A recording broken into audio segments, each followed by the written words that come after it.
oportunidade ímpar de ter a Ilana aqui, a Ilana Katz. Ela é psicanalista e pesquisadora do Instituto de Psicologia da USP e vai trazer para a gente uma reflexão sobre a criança e suas políticas, o que está em jogo nas nossas conexões, sobre viver com os outros. Queria agradecer muito o convite de estar aqui. Eu vim no caminho falando, né, que de fato é o tipo do convite que eu não sei recusar, porque acho que faz parte da nossa tarefa poder pensar com os outros o que é a nossa experiência hoje de ter, criar e educar os nossos filhos, né? Eu falo os nossos porque me falo com vocês da condição de psicanalista, mas essa reflexão não me seria possível descartando, né, ou colocando de uma forma lateral o que eu aprendo na minha experiência de ser mãe, né? Então, muitas das coisas que eu fui pensando, eu fui vendo acontecer, e muitas das perguntas que eu não sei responder, eu comecei não sabendo responder lá na minha casa. Então, isso para dizer o meu primeiro tamo junto, né? E a minha ideia é, de fato, eu estou tomando esse cuidado porque eu tenho um certo medo de falar e que isso se torne um discurso moralizante, no sentido de eu dizer para vocês, olha, lá na sua casa você faz tudo errado, presta atenção, tome tento e vamos fazer diferente. Talvez nas nossas casas a gente faça muitas coisas erradas, mas isso não é um defeito moral, senão uma oportunidade da gente poder se pensar nas nossas casas, nas nossas escolas, nos nossos bairros, nas nossas cidades e o jeito que a gente ocupa a cidade. Eu preparei um roteiro para mim, eu juro para vocês que está uma letra enorme, isso aqui não é tipo, senta que eu vou ler uma história, não é isso, mas porque quem me conhece sabe que eu funciono melhor teleguiada, senão eu vou começar a me abrir e não vou chegar no fim, né? Enfim, a minha ideia hoje é que a gente possa falar um pouco sobre o que é isso que está em jogo nas nossas conexões. Como que a gente pensa os nossos modos de fazer laço hoje, né? E para pensar isso, eu queria ter um primeiro elemento em comum com vocês, que é a ideia de que a infância ela é uma invenção a cada tempo. Então, a criança com a qual a gente convive e vive hoje não é a mesma criança que existia no século XVIII, né? A infância que a gente conhece hoje foi uma infância inventada no século XVIII. E é sempre bom lembrar que a nossa ideia de infância corresponde ao ideal político e econômico de transformação social de uma época. Veja. Achei. Eu separei duas pinturas do século XVIII para a gente ver como as crianças eram retratadas. Elas eram mini adultos, né? Esse quadro eu gosto muito. É uma pena porque eu estou sendo leviana com o autor, porque eu gostei tanto que eu não peguei, achei na internet, não peguei o nome do autor, então não sei dizer para vocês quem foi que pintou. Mas eu juro que foi no século XVIII. E eu gosto muito porque a cena da infância e do mundo adulto é idêntica, miniaturizada, né? E isso aqui é o desenho de uma criança, né? Uma pintura de uma criança, que é uma senhora mini, né? E era essa a ideia que respondia ao que era a ideia de infância até o século XVIII. E de lá para cá, a gente foi mudando isso, de que a criança retratada era também tratada e tomada como um pequeno adulto, né? E a nossa... essa ideia de que isso muda com o passar do tempo nos coloca a pergunta do que é a nossa ideia de infância hoje. Como a gente pensa o que é uma criança na nossa época. E eu diria para vocês que é bem importante entender que a gente foi inventando, do século XX para cá, uma ciência sobre a infância.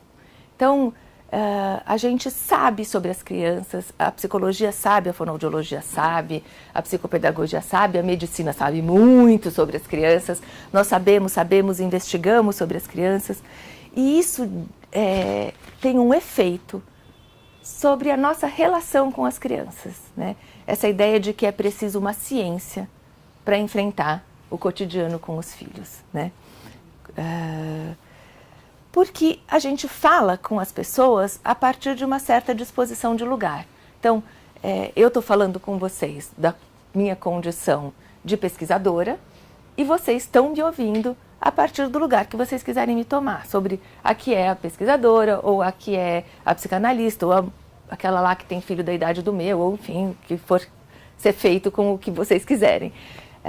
Isso define um modo de laço. E a ideia é que a gente possa pensar que isso faz parte da nossa relação com as crianças. A gente não se relaciona com uma criança simplesmente porque ela nasceu e é uma querida, ou é uma chata, ou é porque ela nasceu. A gente se relaciona numa certa disposição política de lugares, né? E por que que isso nos importa? Porque a experiência de ocupação das cidades é uma determinada maneira de estar com os outros. A gente ocupa a cidade decidindo de que jeito a gente vai viver com os outros. Se eu frequento ou não espaços públicos, se o meu filho pode ou não pode sair sozinho, se eu vou na casa do amigo da escola, ou se eu só ando com a minha família. Isso tudo é um modo de ocupação de cidade que a gente nem percebe, mas vai junto com todos os sims e nãos que a gente decide na relação com as nossas crianças, né? E os modos que a gente faz laço, eles definem a nossa época, mas também são definidos por ela. Então, estamos absolutamente responsáveis de sermos quem somos no tempo em que vivemos, né?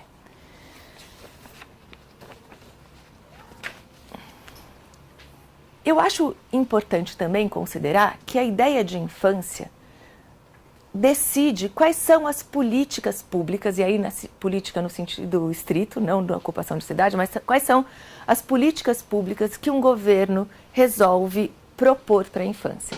Então, nessa nossa nova modalidade de governo de 2016 para cá, todas as políticas para a infância foram alteradas, né? Com uma determinada concepção de infância, que para quem se lembra, eu pensei se eu ia passar, mas achei que filme de terror ninguém precisa, e era o discurso da nossa primeira-dama falando sobre na abertura do Criança Feliz, que foi a primeira e única vez que ela falou em público. Ali é uma concepção de infância que está em jogo e que decide o lugar que a infância tem para um governo. Então, isso nunca é ingênuo. Dizer que eu trabalho com criança porque eu acho porque eu adoro criança, né? Quer dizer alguma coisa. Dizer que eu trabalho com infância porque eu gosto da potência criadora da infância é outra coisa. Dizer que eu trabalho com criança porque me interessa pensar como aquele sujeitinho guarda no corpo a decisão do que é o nosso futuro é uma terceira coisa. Isso define o modo da gente se relacionar. Outro dia, eu estava andando por um museu e eu encontrei esse quadro aqui, que eu lembrei de pegar o nome do autor. E eu fiquei muito impressionada com ele. Ele chama Crianças Dando uma Moeda para um Pedinte. E quando eu andava por esse museu, eu estava com um trabalho que eu precisava entregar na cabeça, eu pensava, nossa, dava para fazer uma história da infância, porque é um museu organizado cronologicamente, que tem crianças pintadas. Dava para fazer uma história da infância caminhando por esses 40 corredores. Mas esse quadro me chamou muita atenção. E ele me chamou a atenção pelo nome dele e pelo que eu via pintado. Porque quantas crianças vocês contam aqui? Eu conto 3. Mais uma é o pedinte. Os curadores da Tate Britain, que é onde está esse quadro, eles explicam que esse quadro foi pintado no tempo em que se discutia na Inglaterra a abolição da escravatura. Então ele foi pintado a pedido de um senhorio que retrata os seus filhos dando uma moeda para um pedinte para avisar para a população que eventualmente ser pobre é pior do que ser escravo. Então que era para eles pensarem bem se eles queriam deixar de ser escravo, porque o destino ia ser pobre e talvez isso custasse bastante caro para eles. Hierarquizar direitos nunca foi uma grande ideia para a gente decidir como cuida de uma cidade, como cuida das pessoas. Mas o que me interessa discutir aqui com vocês Ai, gente, eu peço desculpa, eu estou no final de uma gripe que vem comigo há 3 semanas. O que me interessa discutir aqui com vocês é que a pobreza retira o estatuto da infância. Quando é um pedinte, não é mais uma criança. E isso não diz só do século XVIII. Isso diz do nosso tempo. Que mãe nunca fechou a janela do seu carro para uma outra criança que andava na rua? Porque negra, né? Pobre, né? Vai que, né? Porque tem criança que assalta, né? Então a gente vê no tráfico, né? Então vai que ele corta o pescoço do meu filhinho querido que está aqui dentro do carro. Quando a gente faz isso, a gente está reeditando isso aqui. E a gente decide proteger isso que a gente toma como o nossa criança. Só que o nossa criança é alguma coisa que, do ponto de vista legal, acho que isso vale a pena dizer, vem sendo repensada. E essa ideia aqui de nossa criança, no Brasil, em termos legislativos, foi ultrapassada já faz bastante tempo. E a batida de martelo final foi o ECA, que dispensou a ideia do Código de Menores, em que menores eram os filhos da pobreza a ser higienizada, né? Então, para os menores, a gente fazia uma política e para os filhos da burguesia a gente fazia outra, e todos viraram criança. A nossa questão agora é fazer como isso gira para o nosso dia a dia e a gente entende que aquele que está do lado de fora do carro também é a nossa criança. Alguns de vocês devem ter visto esse vídeo. Como eu faço, Fê? É o primeiro. É um vídeo que a Unicef de Angola fez, filmado na Geórgia. E ele é curtinho, eu vou passar, porque ele explicita muito bem o que eu estou querendo dizer sobre o que é a ideia do nossa criança.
Desculpa, Fê.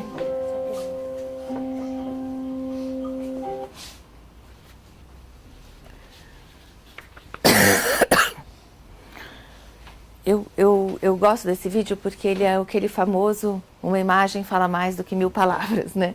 É uma experiência muito esclarecedora do que é esse desenho, que num mesmo corpo a gente decide o que é nosso e o que não é nosso.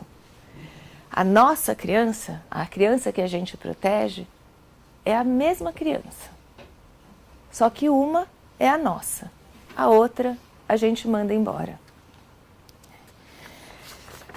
Isso, nos macroacontecimentos mundiais e nacionais, tem sido muito frequente. Quer ver? Eu separei 2 cenas que são muito atuais e que dizem como nós fazemos isso que a gente tem horror. Uma ambulância impedida de entrar na favela para salvar uma criança, porque favelado, né? Para que ter pressa para salvar?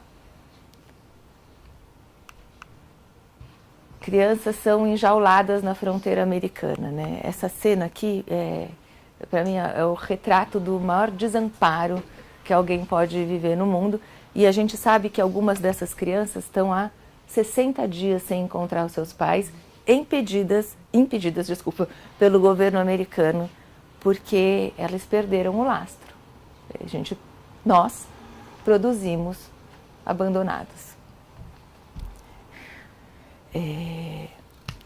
É nesse sentido que eu entendo que a gente não vive o mesmo nós, né? Porque a gente vive outra relação com o espaço público. E essa relação com o espaço público vai tecendo o que a gente decide, o que é nós e o que não é nós, né? O lugar que é reservado para o meu filho é diferente do filho de uma família negra, de um jovem negro, pelo simples fato de que um nasceu branco e o outro nasceu negro. Os jovens negros têm 2,88 mais chances de serem assassinados do que os jovens brancos. Essa matéria aqui eu recomendo que vocês leiam, é a Eliana Alves Cruz, que é uma educadora que tem um projeto importante na Favela da Maré e que hoje é catedrática na Universidade de São Paulo, na cadeira... Oi?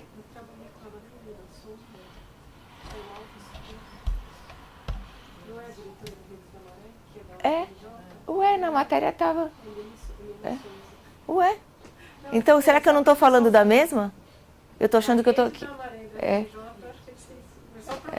Bom, enfim, tá bom, desculpe, obrigada. Esse dado é de um texto dela. Na verdade, o que eu estou achando é que eu achei que o texto era da Eliana da Maré e o texto é dessa moça, porque o texto é dessa moça, gente. Então, eu estou dando a referência errada. Obrigada. Bom, depois eu vou conferir, eu mando a notícia. Se um jovem branco de classe média vai para uma manifestação, ele pode ser esperado por uma bala de borracha, né?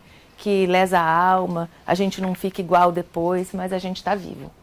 Um jovem na periferia de São Paulo, sobretudo se for negro, a hora que ele for numa manifestação, a bala que espera por ele não é de borracha. Então, ele não tem nem a chance de ter a alma lesada, ele está morto. E a minha ideia é pensar que essa divisão, ela faz parte do nosso modo de se relacionar com a infância, né? Porque a gente naturaliza, a gente fica reeditando 2 crianças dando uma moeda para um pedinte. A gente reedita porque a gente naturaliza o que é criança, o que é pobre, o que é criança minha, o que não é criança minha, o que é criança, o que é refugiado. São categorias que vão reduzindo a nossa ideia de infância para a ideia do que é a nossa criança, né? E isso não é tudo bem, né? Eu entendo que é nesse sentido, e é quando a gente se dá conta dessas coisas, que a gente precisa repensar o que é esse desenho do nosso. E que se não for pela razão mais nobre do mundo, é por essa aqui, que a Roberta Estrela Dalva, que é uma atriz militante do movimento negro, diz muito bem. Se a paz não for para todos, ela não vai ser para ninguém. Isso quer dizer que se a gente não quiser entrar nesse jogo por uma concepção de coletivo, por uma ideia de cidade, que a gente entre nesse jogo pelo menos para salvar a própria pele. Porque o excluído, ele retorna. A história mostra isso pra gente. Às vezes demora, mas ele vem. Outro dia eu ouvi de um paciente que trabalha numa comunidade periférica de São Paulo, que a experiência dele me dizendo, olha, Ilana, eu subi lá no morro e eu comecei a olhar e eu pensei, meu Deus, e quando essas pessoas entenderem que eles são a maioria? Falta pouco.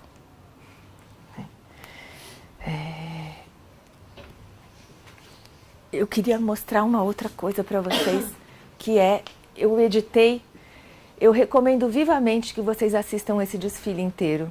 Eu editei aqui porque a gente tem pouco tempo e eu vou mostrar o começo e o fim. Mas é uma das experiências estéticas mais... Eu editei não, a Marta editou. eu plural majestático. Eu escolhi os pedacinhos que transmitem o que eu queria dizer. Mas é uma das experiências estéticas mais potentes que eu encontrei ultimamente. Você me ajuda a pôr, por favor?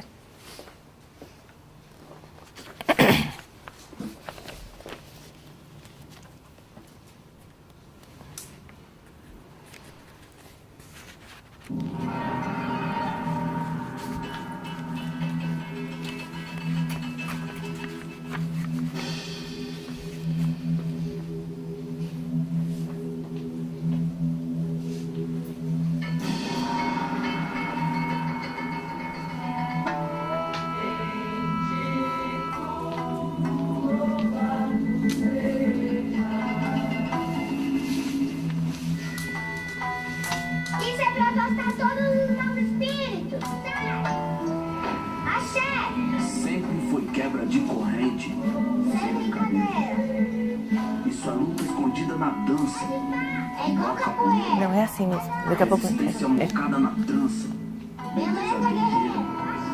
A magia de um talo de arruda que vale uma floresta inteira. Talinho de arruda. Abre o olho, maloqueiro. Maloqueira. Dorme de topo. As pessoas são como as palavras. Só tem sentido se junto das outras. Foi sonho, foi rima. Hoje é fato pra pauta. Eu e vocês juntos somos nós. E nós que ninguém desata. Boa noite, senhoras e senhores. Aí, ser livre tem preço no mundo onde preto assusta. Quer saber? Há tempos não pergunto quantas coisas custam. Sei que é uma guerra injusta, mas ela incrusta, até ela frustra, mas manda busca. Linha chilena, ouve igual Fusca, voltei pra arena. Minha Jéssica Alba aqui, do meio da salva vi. De Fiat Elba ali, jantei pão com barba vi. Cargas e cargas de... Sou tricentenário diário, vários pra passeando. Aí, tô pra falar esse bagulho por 6 a 400 anos. Bendito, louvado seja. Bendito, louvado seja. Bendito, louvado seja. Bendito, louvado seja. Bendito, louvado seja. Bendito, louvado seja. Bendito, louvado seja. Bendito, louvado seja.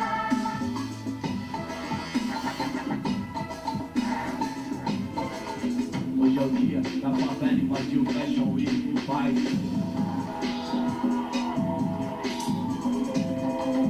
A rua é nóis!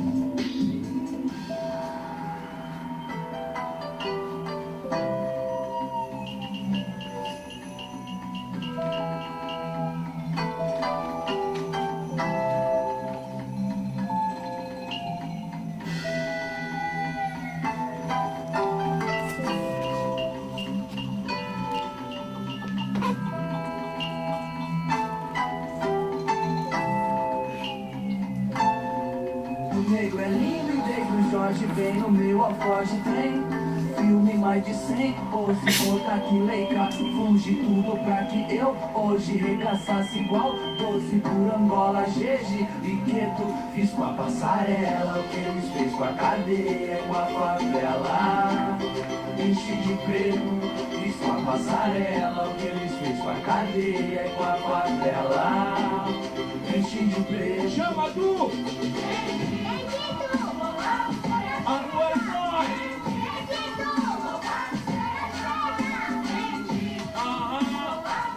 Por todos nós! Isso é história, né? Muito obrigado pela presença de todos!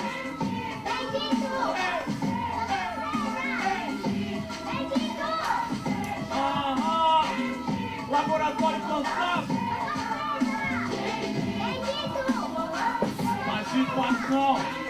Estão todos convidados! Mais um show lá fora agora, porque a festa lá fora. Muito obrigado, São Paulo Fashion Week! A rua é nóis, vai!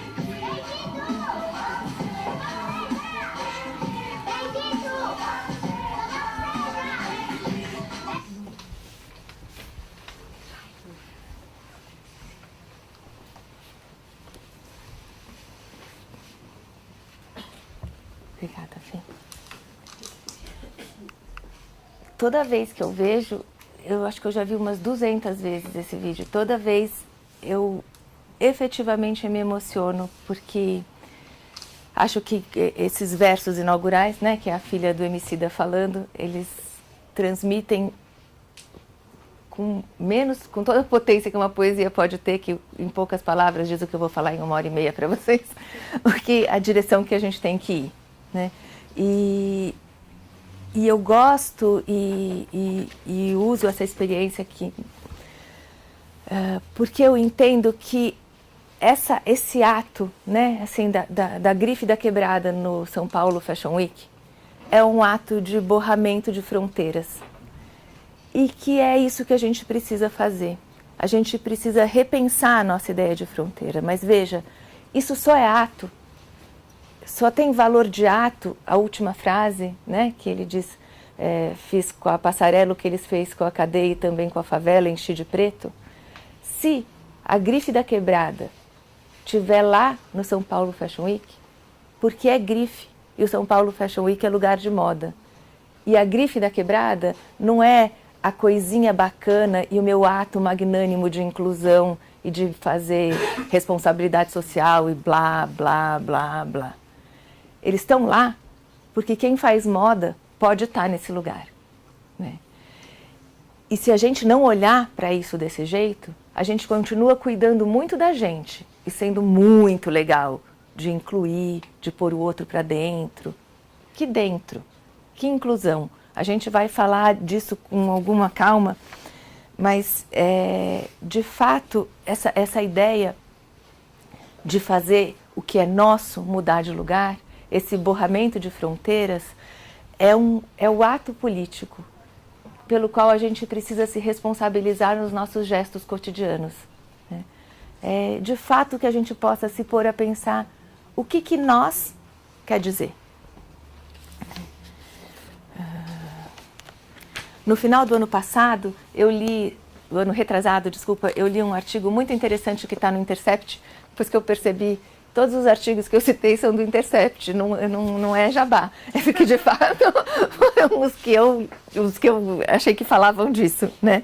Mas nesse artigo, Cuenca falava da importância de que era preciso cavar trincheiras e abrir espaços para que a gente pudesse conversar com quem não pensa igual a gente, né? Eu até coloquei o nome do artigo aqui. É aqui, ó, Bunker no Coração, que chama. Vale a pena ler. Esse artigo me caiu bem porque na época eu pensava, nossa, eu acho que eu só sei conversar com quem eu não preciso versar com, sabe? Você só sabe pregar para convertido, então eu sei falar com vocês porque eu estou falando e vocês estão fazendo assim, né? E se eu estivesse falando em outro lugar, como que eu ia falar? E como eu faço para falar com quem pensa diferente de mim? Agora, se não for esse o esforço, se a gente não for armando trincheira, que mundo que a gente vai construindo, né? Como a gente vai fazendo isso chegar nas nossas crianças, né? Como a gente vai oferecer para os nossos filhos, para os filhos da nossa época, a oportunidade de viver junto com os outros, né? De ocupar o espaço público de maneira a considerar que a alteridade é absolutamente incontornável. Não dá para fingir que não tem outro, né? Parece que a gente tem dito para as nossas criancinhas que o outro a gente deixa do lado de lá do muro. Do lado de lá do muro da nossa casa, do lado de lá do muro do nosso condomínio, do lado de lá do muro da nossa escola, do lado de lá do muro da nossa cidade, do lado de lá dos 1000 muros objetivos e subjetivos que a gente sabe construir, né? Eu vou mostrar o comecinho desse filme, que é da Eliana Scardovelli. Eu tentei, a Marta fez uma edição incrível, mas eu achei que eu estava dando um spoiler terrível do filme que a pessoa fez, que é maravilhoso, dura 16 minutos, nós não vamos ver juntos, a gente vai ver juntos os 3 primeiros minutos, os 2,5 primeiros minutos que contam bastante o que é a criança do lado de lá do muro.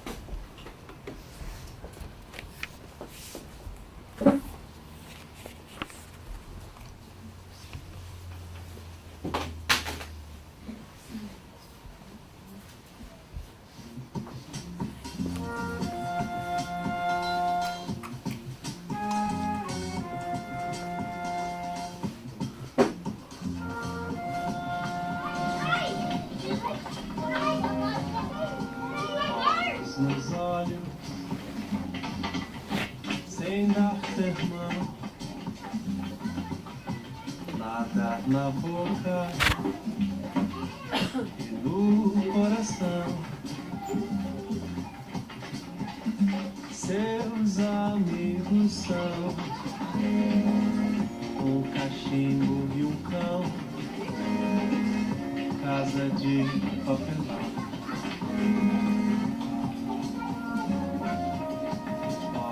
Nos olhos, preste atenção, olha a ocupação, só ficou você, só restou você, uivo louco, sangue e choro, pra agradar a opressão.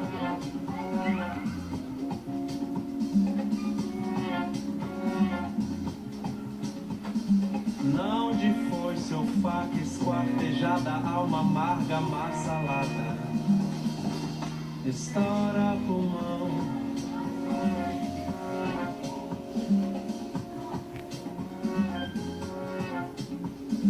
Toda pedra acaba, toda brisa passa, toda morte chega e laça. São pra mais de 1 milhão.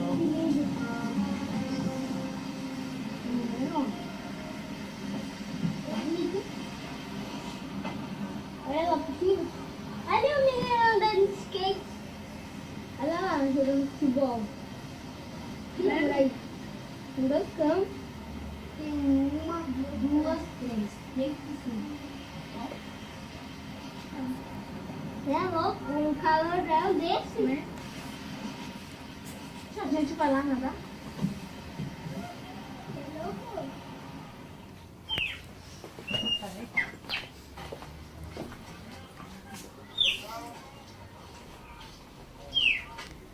Acho que essa é uma edição muito nacional do filme da Unicef, né? Porque essa é a nossa experiência de cidade, né? Uns para lá, vendo, desejando, outros para cá, tendo.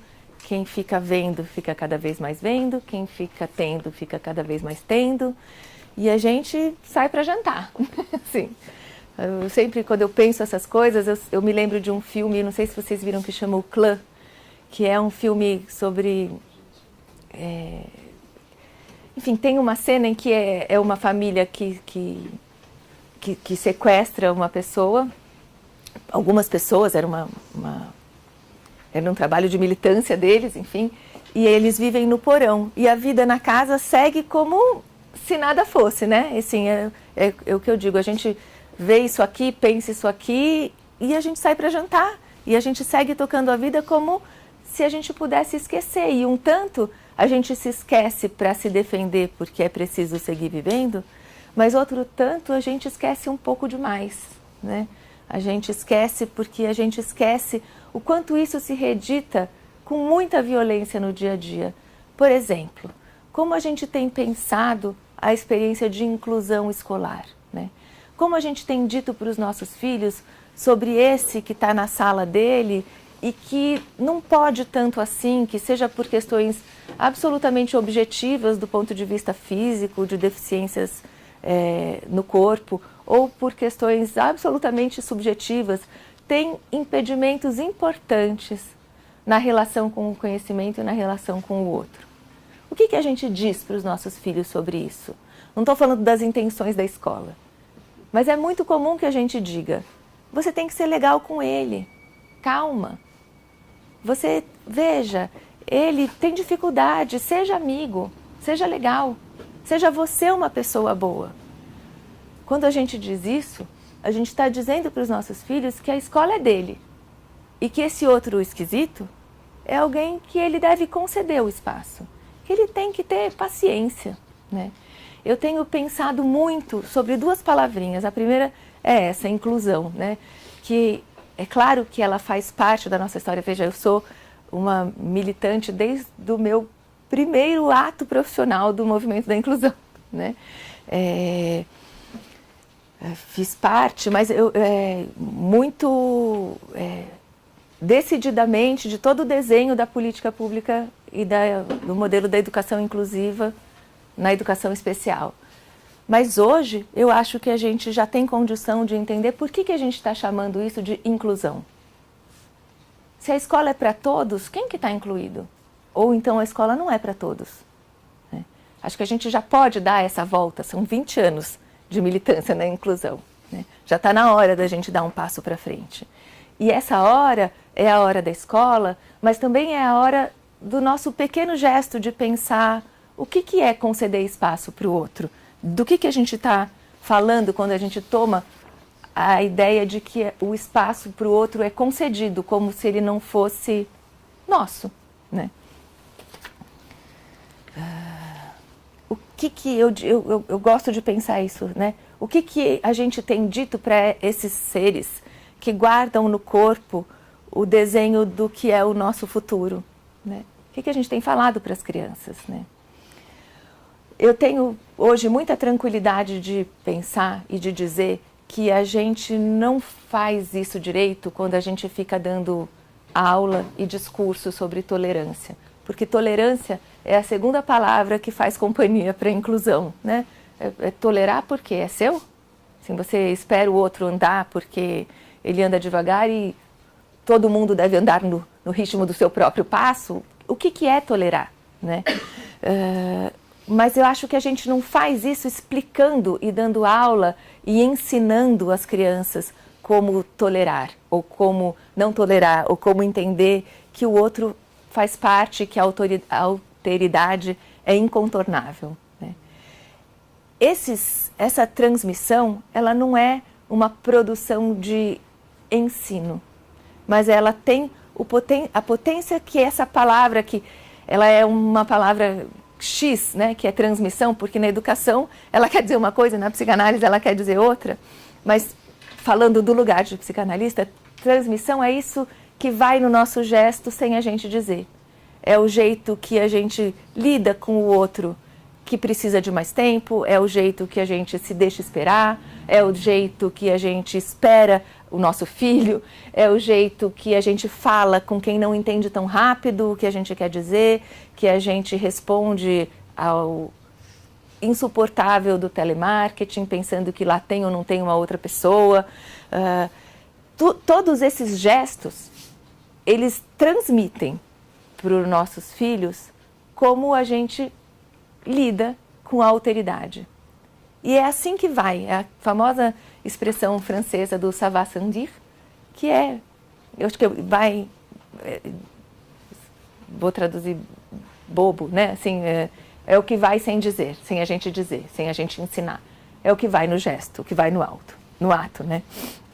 Eu ando pensando bastante que a equidade, que é um princípio de funcionamento das políticas públicas, das políticas de cotas, do funcionamento do SUS, ela é esse princípio que diz que para algumas pessoas, e é para isso que existem políticas públicas, para regular o convívio no espaço público, né? Que para algumas pessoas é preciso pôr um banquinho para elas enxergarem do outro lado, né? As políticas públicas que garantem a equidade, elas garantem esse banquinho, porque eu posso ver o que tem naquela janela, sem o banquinho, mas tem gente que para enxergar o mesmo que eu precisa do banquinho. Esse banquinho, na relação com as crianças, muitas vezes é o tempo. Por falar em tempo, eu acabei de ver que eu já falei 45 minutos. Eu não estou nem na metade, gente, eu vou editar. Realmente não vai dar tempo. Enfim. Para concluir esse pedaço, depois eu vou tomar uma decisão aqui com vocês do que nós não vamos falar. As políticas públicas num ambiente democrático, elas devem ser capazes de garantir equidade. E nós devemos ser capazes de garantir equidade nos nossos gestos, né? E nesse sentido é importante a gente pensar nos níveis de responsabilidade. Quando eu falei no começo que a minha ideia não era fazer um discurso moralizante do presta atenção, é porque eu acho que, de fato, tudo isso que eu estou falando tem um nível que é a responsabilidade do sujeito, que é a minha, de como eu cuido da pequenez da criação do meu filho, mas também tem o nível da responsabilidade institucional de todas as instituições, das escolas, das empresas, né? E um nível maior, que é o nível de responsabilidade do Estado, porque para ocupar espaço público é preciso que o espaço público dê condições que a gente esteja nele. Para eu ir para o hospital, eu preciso poder chegar no hospital. A ambulância precisa subir o morro e eu preciso poder estar na praça. Então, isso se garante com política pública. E é nesse sentido que eu entendo que o ambiente democrático não pode se constituir com um Estado que se abstenha do mínimo, que são políticas de saúde e educação, como garantia, né? Eu ia mostrar um outro vídeo, que esse vocês veem, que vocês já devem ter visto, Caminhando com Tintim, que é uma coisa muito singela, né? Eu esqueci de falar sobre as políticas de condomínio de muro, o trabalho do Christian Dunker, meu orientador na minha pesquisa no Instituto de Psicologia. Para quem quiser se aprofundar, vale, recomendo, atravessem, é muito interessante e muito potente como oferecimento de pensamento. E eu ia passar o Caminhando com Tintim para a gente pensar o quanto que a disposição de tempo na infância faz diferença, né? O quando que você ter o tempo de dar o tempo da criança conhecer o mundo que a gente vive. Ela é, em alguma medida, equidade, oferta de equidade, no sentido de oferecer a possibilidade daquele sujeito administrar a informação que a gente está passando para ele. Eu tenho aqui uma escolha para fazer, eu acho que eu vou... Me dê um minuto para a gente não gastar 40. Acho que eu vou falar um pouquinho sobre a vida no mundo digital e vou pular... Eu vou falar um pouquinho sobre isso e vou pular cenas da clínica. E aí a gente conversa, porque eu nem percebi, gente, eu falei 45 minutos já. Vamos lá.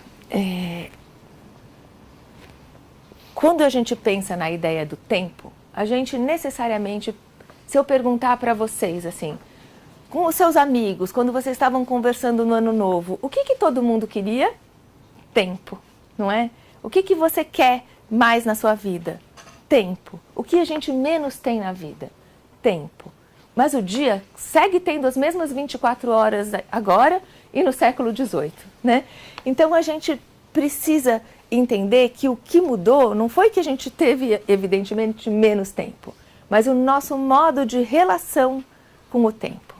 E a experiência do mundo digital, essa na qual os nossos filhos já nasceram, né, ela é um fator absolutamente decisivo na relação dessas gerações, que agora acho que a gente já pode contar pelo menos 2 inteiras, né? Assim, as pessoas que têm 20 anos hoje. Segunda-feira eu estava falando no Instituto Alana e de repente um estagiário levantou a mão e falou: Ilana, você está falando de mim, eu preciso te explicar que tem uma parte que não é assim. Era um menino de 22 anos, ele falou: eu nasci um menino, um homem de 22 anos que estava lá no Instituto, trabalhando, fazendo estágio. Ele foi tecido num mundo em que já existia celular, e-mail, internet, os nossos filhos, né? Esse espaço digital, esse mundo digital, ele tem particularidades que são muito decididamente medidas de alteração dos nossos modos de fazer laço, dos nossos modos da gente se relacionar com os outros, né? Primeiro porque é um espaço de convívio, quando ele pode ser de convívio, né?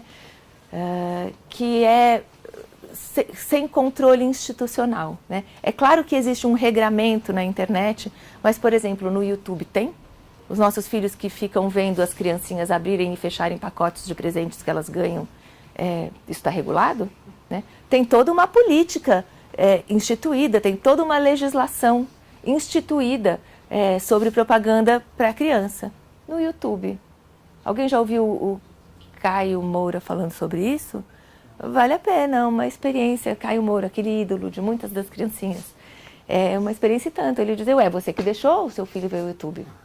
Foi você que deixou o seu filho ver o YouTube? Como a gente regula um espaço que é público e que fica à margem da regulação do espaço público, né? Então, o não controle institucional, ele coloca já eu falo que acho que eu vou precisar nascer de novo para conseguir me relacionar com o espaço público, por mais que eu construa discursos que não sejam nostálgicos. Acho que eu tenho tanto apego à ideia de república que eu não consigo, de verdade, eu não tenho habilidade geracional para pensar num mundo sem instituições da república, né? E a geração que hoje são os adolescentes, eles pensam isso muito bem e fazem uso muito bom disso, inclusive, né? Porque as melhores produções do nosso tempo são as produções da juventude, nesse sentido da discussão, inclusive dos dispositivos institucionais. Vejam os movimentos sociais pilotados por essa juventude, que a gente tem muita dificuldade de... Não sei se vocês vão lembrar no nosso passado, 2013, que nunca cai, ainda bem, né? Quando os meninos do MBL falavam: a gente não tem um chefe, um líder, um presidente. E a gente fazia assim: não, mas como você se organiza sem um presidente, sem um chefe, sem alguém te dizer? Como o movimento feminista negro se organiza sem uma pessoa dizer assim, com tantas vozes? Eles sabem fazer, né? E é preciso que a gente possa aprender com eles, mas não sem estar atento de que a frequência ao espaço público, seja ele físico ou digital, ele requer alguma regulação, porque ele é público, né? Porque ele não é a sua casa. Por mais que muitas vezes nas crises de amor e ódio a gente ache que esteja falando no banheiro. Não, você não está falando no banheiro com o seu marido, você está falando em público, né? O que me parece importante de pensar é que a frequência a esse espaço, ele traz... Eu queria pensar muito especificamente, porque tem um monte de discussão para fazer nisso, inclusive a ideia do espaço público digital, porque um tanto do espaço digital não é público, né? Por exemplo, os aplicativos não são espaços públicos, eles são shopping centers, são lugares de comércio, né? Espaço público mesmo está mais para Deep Web do que para os aplicativos, né? Na Deep Web, por exemplo, os pedófilos conversam, porque eles não podem conversar na web, porque eles são assassinados. E lá tem conversas do tipo: como você conseguiu parar? Conversa, encontro com outro, né? Mas, enfim, eu adoro essa discussão. Vocês perceberam que eu digo que eu não vou falar e estou falando, mas eu quero discutir uma outra coisa, né?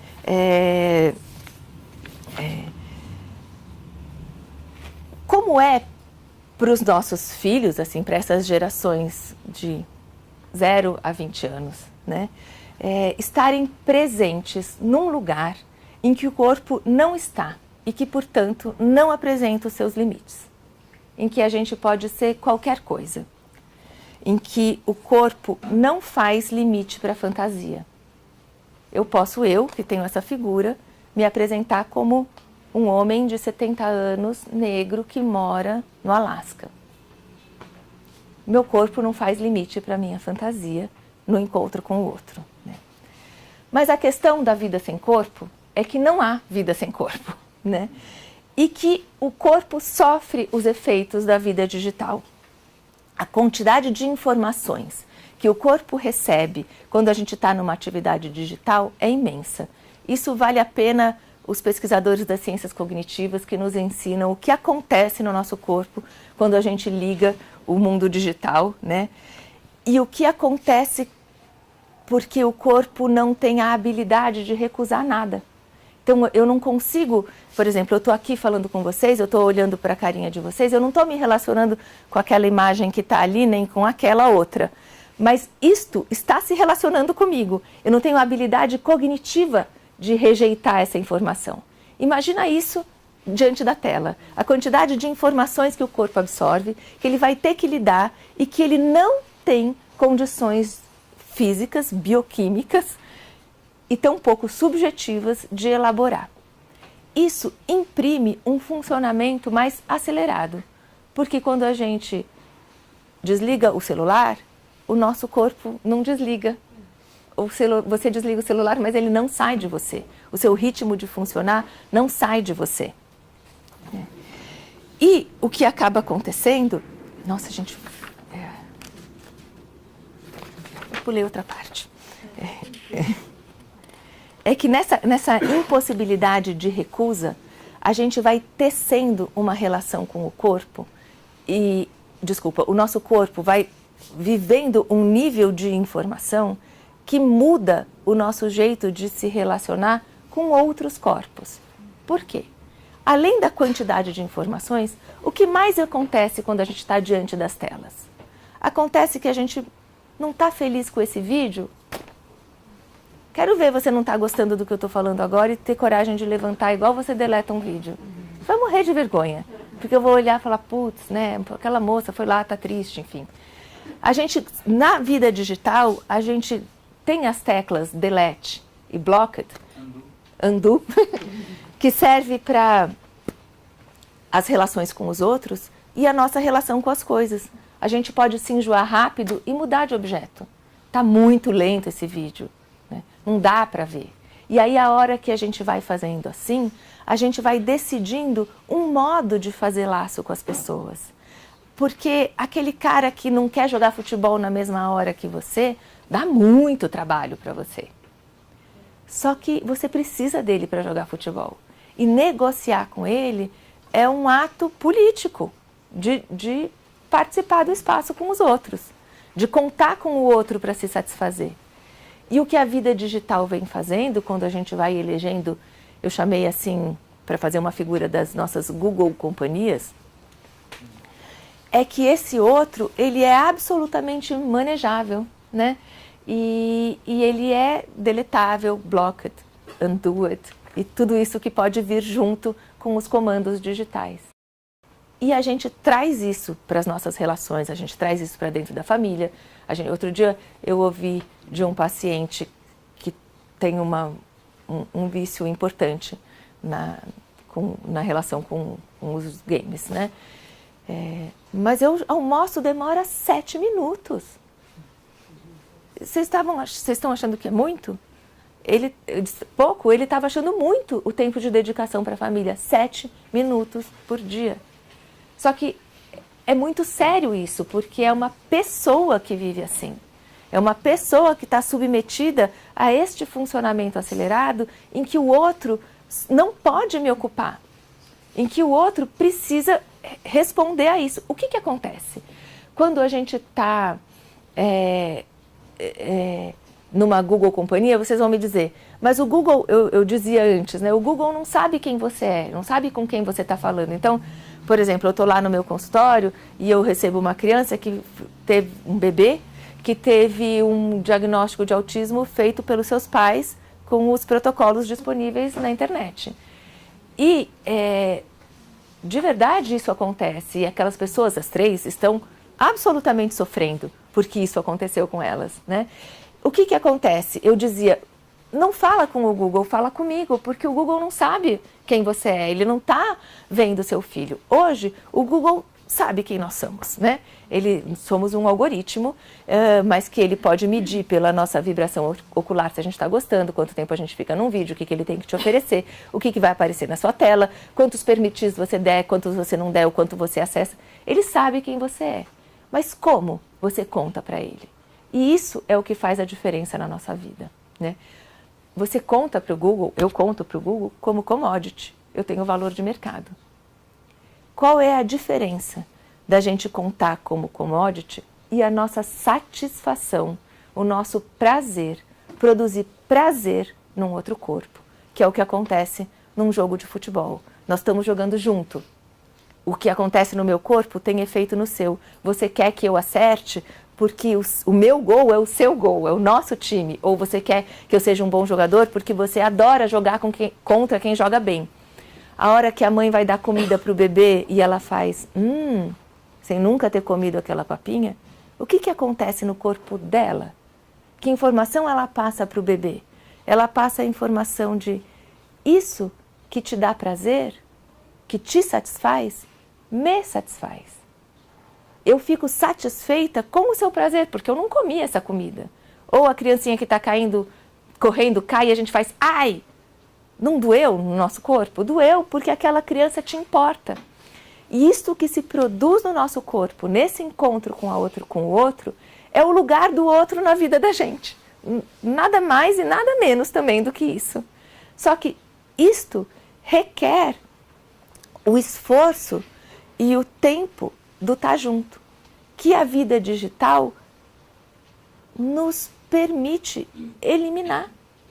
E vai tecendo uma disposição absolutamente ansiogênica, né? E de impaciência, para não usar nenhum termo técnico, porque acho que é isso mesmo, uma impaciência absolutamente violenta que a gente vai aprendendo a ter com o outro, de que o outro dá muito trabalho e que é melhor bloquear, deletar e seguir para a próxima Google companhia ou para a próxima pessoa que eu encontrar aqui, sem ter que me haver com ela.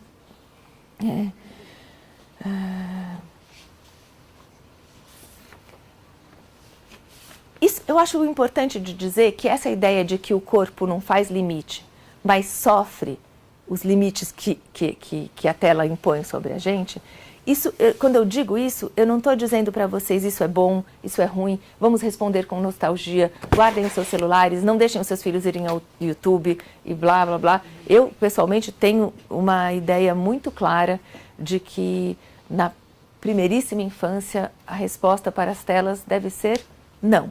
E não para o seu filho quer dizer não para você. Porque você não pode usar o celular até os 2, 3 anos, filho. Mas esse é o objeto que eu mais amo, vai ficar um pouco difícil dele não se interessar. Então, guarda o seu celular.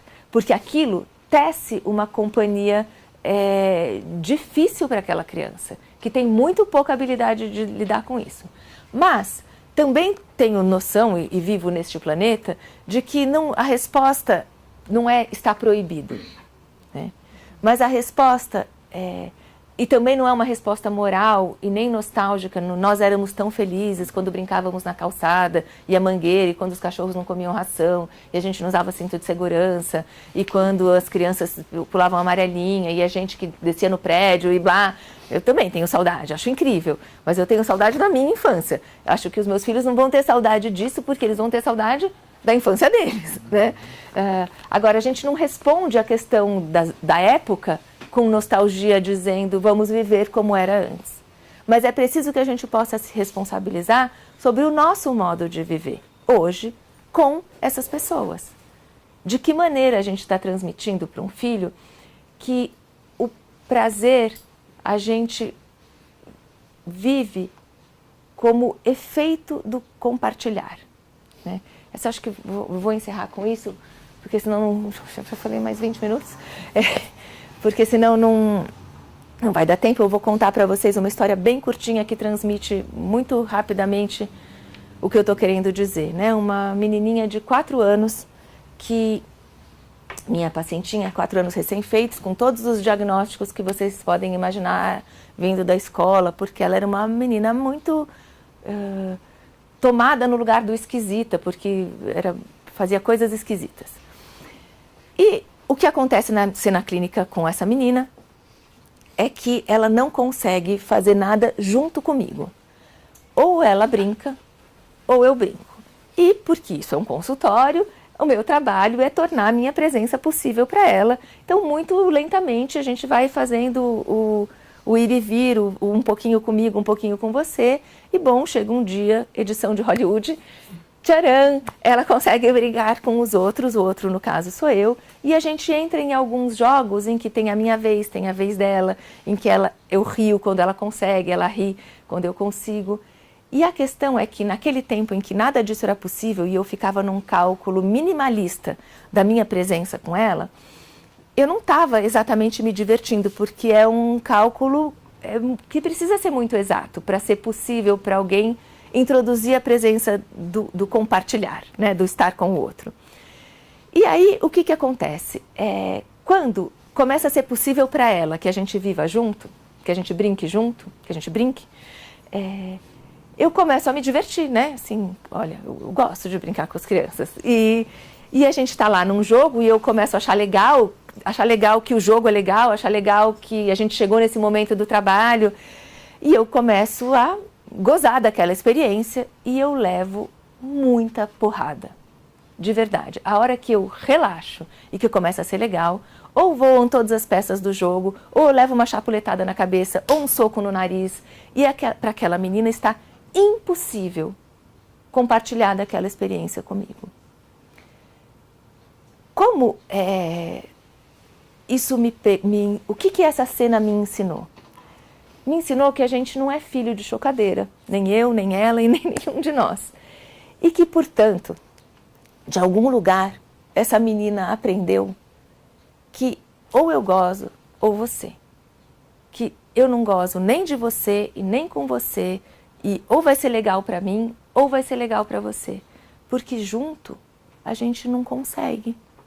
Então ela me bate e eu apanho porque é uma questão de sobrevivência para ela. Se eu estiver desfrutando daquela experiência, ela não vai estar. Como as crianças vivem, gente. Olha o que essa menina ensina pra gente. Mãe, vamos ver um filme? Vamos! Olha, mãe, a Pequena Sereia. Não é mais, né? Olha, Frozen. Super legal, filho. O que acontece? A gente tá de corpo presente, sem presença.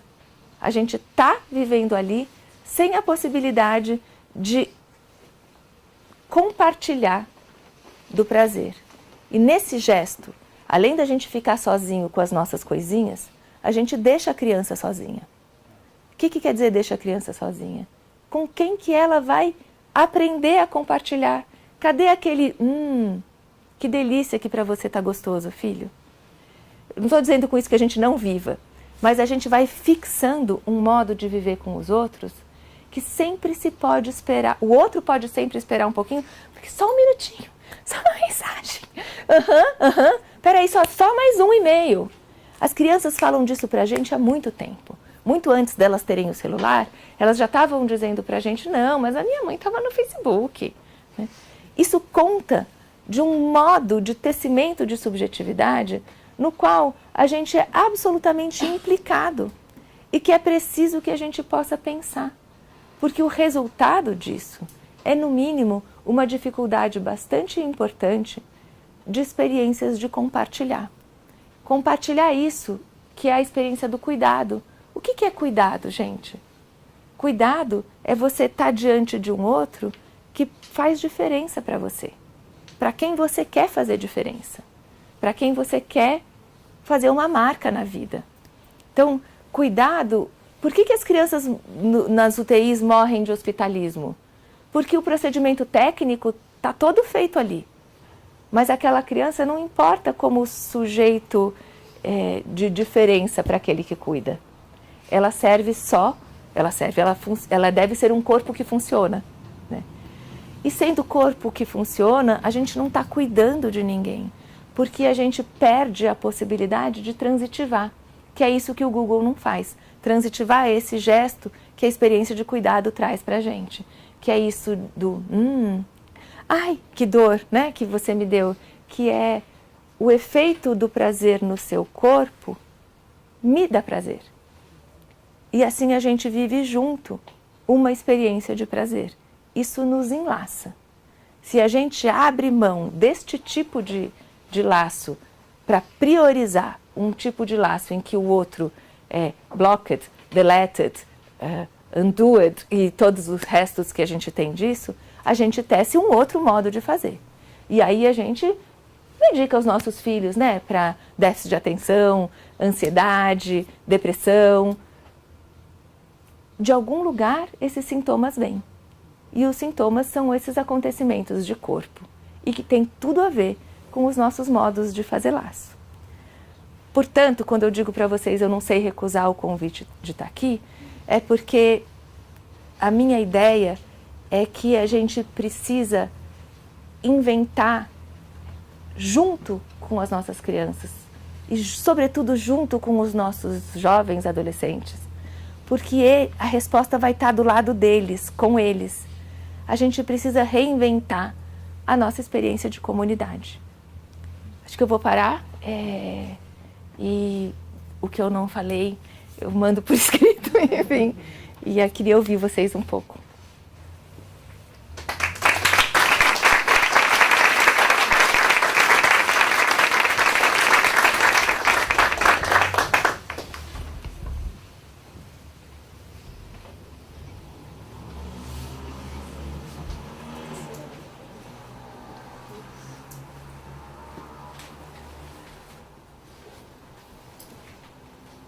Vocês sabem que se vocês ficarem quietos eu vou começar a falar tudo de novo, né? Tem várias páginas que eu pulei. Eu vou fazer uma pergunta bem objetiva. Você falou de primeiríssima infância.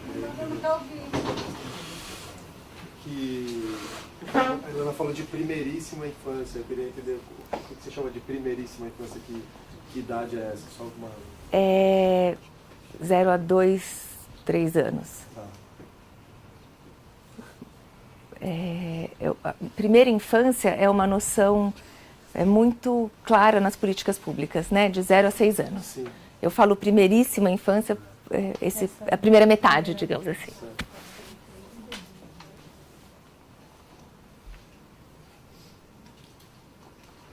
E depois da primeira infância? Nossa, eu fiz uma associação engraçadíssima que você falou e depois eu pensei, Drops Kids Hortelã, vocês não... Gente, tudo bem, eu vou fazer 50 anos. Depois da primeira infância, o uso de telas, isso? Então, eu vou dizer um negócio, assim, eu de verdade acho que demonizar as telas não é um bom caminho. Inclusive porque ele não vai nos levar para nenhum lugar que não seja uma briga geracional que a gente vai perder, né? A gente estava conversando aqui o esforço que é a cada refeição na casa, eu não sento nessa mesa, se você estiver com o celular, guarda o celular, senão a gente não vai comer, não sei o quê. Quando você vê, o celular está na mesa. Ou o seu tocou e você levou, enfim, né? E acho também que eu tenho tido um critério, né? A gente falou até sobre isso pelo telefone, a Fernanda e eu, e não deu tempo de eu falar aqui. Eu tenho pensado no que faz rede e no que desfaz rede, né? Porque o mundo digital pode ser um veículo importante de produção de rede. Por exemplo, na Favela da Maré, eles têm um aplicativo que avisa onde, acho que chama bala, tiro, bala, daquele verso do rap, tiro, porrada e bomba, que avisa onde tem tiroteio para você não levar seu filhinho para a escola naquela hora. Isso, para mim, é o uso do mundo digital que faz rede, a comunidade se avisando, se ajudando, enfim. Quem assistiu era o Hotel Cambridge, lembra do que é a experiência dos refugiados quando eles encontram aquela tipo de lan house lá no Copan, deles falarem com as pessoas que estão do outro lado do planeta, que são a sua rede, a sua sustentação simbólica. Então, dentro da escola, a quantidade de conhecimento a qual a gente tem acesso, o que eu usei aqui para dizer para vocês e que eu levaria 200 anos para conseguir transmitir, que bom, teve mais gente que pensou, que me ajudou a pensar e eu posso tornar esse material disponível. Então, isso tudo são os recursos digitais que fazem rede. Quantos adolescentes, quantas crianças, quantos adultos não têm condição subjetiva do encontro com o outro, como acontecimento de corpo, né? E que conseguem conversar com pessoas pelo mundo digital. Quer dizer, isso não é desprezível, e nem nesse sentido que é preciso entender que isso não é só bom e não é só ruim, mas que a gente precisa saber que viver desse jeito tece um tipo de laço com o outro, que pode ser o que enlaça e pode ser o que desenlaça, porque o outro dá muito trabalho. Então, eu não sei qual é a medida exata disso, eu adoraria saber, eu adoraria mesmo. Eu não sei a medida exata.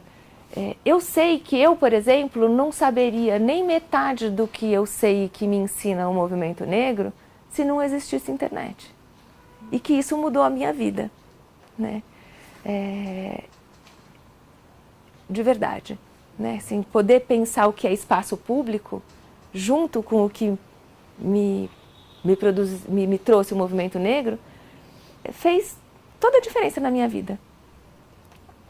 E que isso faz diferença para os nossos jovens, faz diferença para as crianças verem como se vive do outro lado do mundo, fazer rede, falar com quem...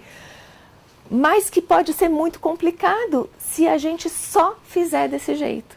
Se a gente, por exemplo, só fizer digimilitância e nunca puser o corpinho na jogada.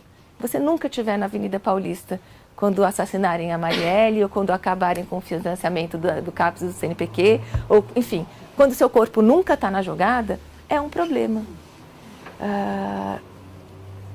Porque é isso, né? Assim, a gente não vive sem corpo, a experiência do corpo não é contornável, né?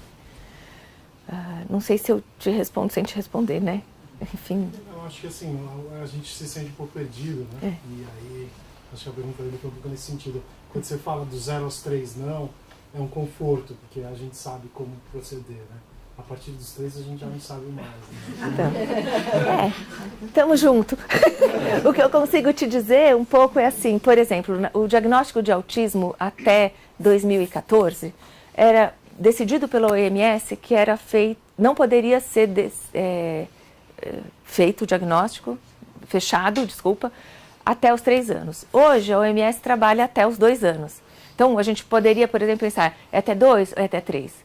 Mas, de fato, o que importa para a gente, para além do limite etário, é essa ideia de que crianças muito pequenas, elas têm menos habilidade para lidar com esse conjunto de informação e elas têm pouquíssima experiência, porque elas têm pouco tempo de vida, do que é isso de se alocar no outro. Então, quando esse outro a toma como a commodity, e é assim que ela vale, isso produz um efeito na subjetividade dela. Isso não deixa de acontecer comigo, que tenho 47 anos. Né? Eu continuo sendo commodity para o Google, mas eu tenho mais habilidade. Eu consigo dizer para os meus amigos, gente, dá para parar de falar nessa porcaria desse WhatsApp e poder me encontrar? Né? Outro dia eu fui numa escola que tinha lá um problemão que era as brigas dos pais nos WhatsApps. Eu falo que eu passei a acreditar em Deus com violência quando eu tive filhos antes dos grupos de WhatsApp de escola. Porque realmente a quantidade de confusão que acontece, né? Aí outro dia eu falei isso, aí uma moça falou, então eu devo parar de acreditar em Deus porque os meus filhos são pequenos. Olha, Deus te abençoe, porque o que nós vamos fazer? Isso existe. Mas essa comunidade de pais estava muito incomodada pelo que vinha acontecendo, tanto entre as crianças e os adolescentes nos seus grupos de WhatsApp, e entre eles mesmo, que estavam quebrando uns paus federais por causa do que se diz no WhatsApp. Mas eles tiveram a ideia de se encontrar e depois de chamar alguém para ajudá-los a conversar, porque eles não estavam conseguindo. E eu fui.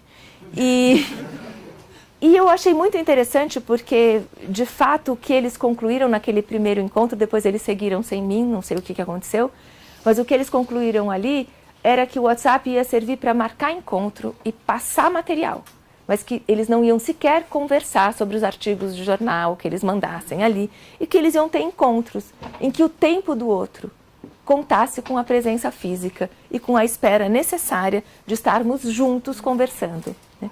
Eu achei uma saída super interessante, mas que serve para aquela comunidade, né? E tomara que eles façam isso valer de fato, né? Isso serve para todas as comunidades? Acho que não, mas o princípio eu acho que serve assim, como um orientador do nosso laço com os filhos, assim. Evitar a exclusividade, ampliar a oferta, eu chamo de abrir concorrência, sabe? A gente precisa abrir concorrência para esse universo. E isso inclui o nosso ato, inclui que a gente não esteja no celular, né? Inclui que a gente faça demandas de políticas que sustentem a nossa presença no espaço público, que a gente possa estar na praça, que o nosso filho possa ir para a Avenida Paulista, que ele possa ir para a periferia da cidade. Tudo isso está incluído nesse gesto, né?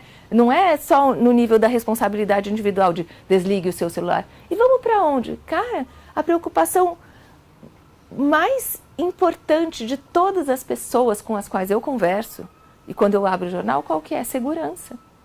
O mundo digital é incrível. Ele é super seguro. Quem nunca sofreu um linchamento digital deve continuar achando isso. Quem já sofreu sabe que essa segurança tem limite, né? Mas é importante que a gente possa... Eu uso essa expressão, eu não tenho outra melhor, porque acho que ela é abrir concorrência mesmo. Tipo, oferecer outras coisas junto. Repertório. Pensando, né? Eu, assim, não sei, acho que pior que você, né? Que você falou que você tá nostalgia, então, aquela nostalgia da rua, até a luz da noite, tal. Não já foi, outra infância, né? Mas tem talvez uma análise meio rasa, meio óbvia, ilumante sobre o que aconteceu da nossa geração que ficava nas coisas que a gente viu até agora, né? E eu não consigo deixar de ver, não como uma coisa maniqueísta, tipo, né? Agora péssimo e tal, mas um retrocesso, né? No sentido assim de pensando neste meio, quer dizer, tem que se pensar um monte de coisa que você provocou sobre estar no espaço público com outras classes, pensar a cidade, enfim, um monte de coisa que você trouxe. Mas pensando assim, esse mundo, né, que eu falo do retrocesso de uma classe média fora, trabalhando, etc. Quer dizer, quando eu estava na rua, alteridade, né, tarará. Hoje as crianças dentro, muito pouco reguladas, né, nessa relação muito pouco mediada, né, pelos pais. Então, há que se mediar, há que se pensar, há que se estar junto, que ofertar repertório. Eu vejo as pessoas fora, assim, as crianças, enfim, estou fazendo uma visão meio tenebrosa, né, ou institucionalizadas, no caso das classes mais ou na rua, ou na casa da classe média, dentro de casa com a babá, né.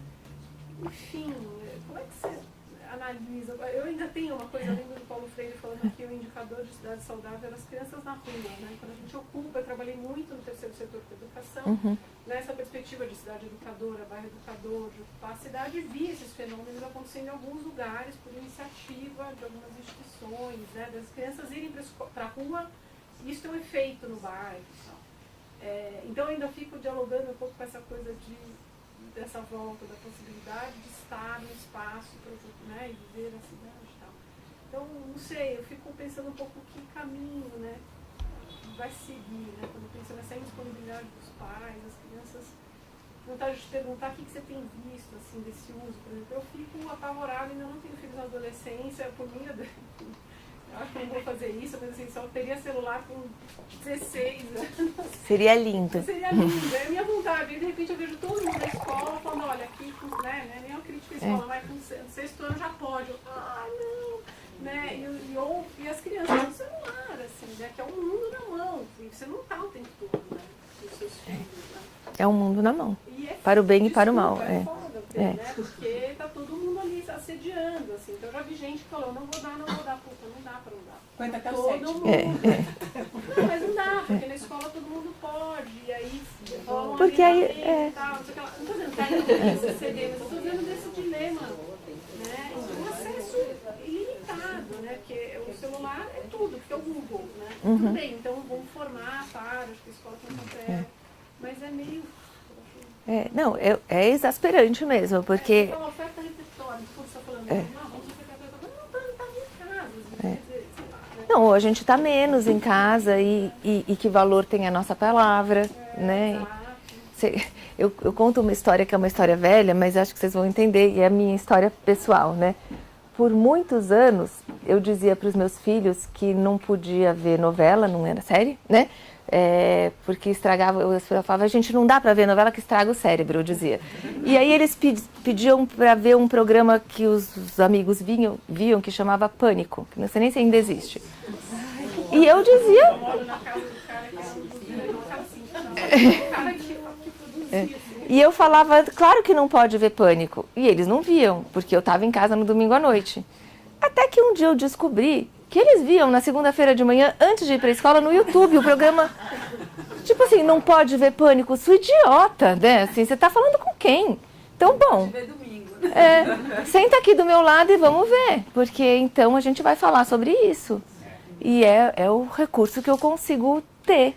Porque, de fato, assim, quando eu entendi que... E acho que, assim, eu tô dizendo o que aconteceu comigo, mas acho que é uma versão do que acontece hoje. Vamos falar sobre o que é a sua experiência. Mas vamos falar.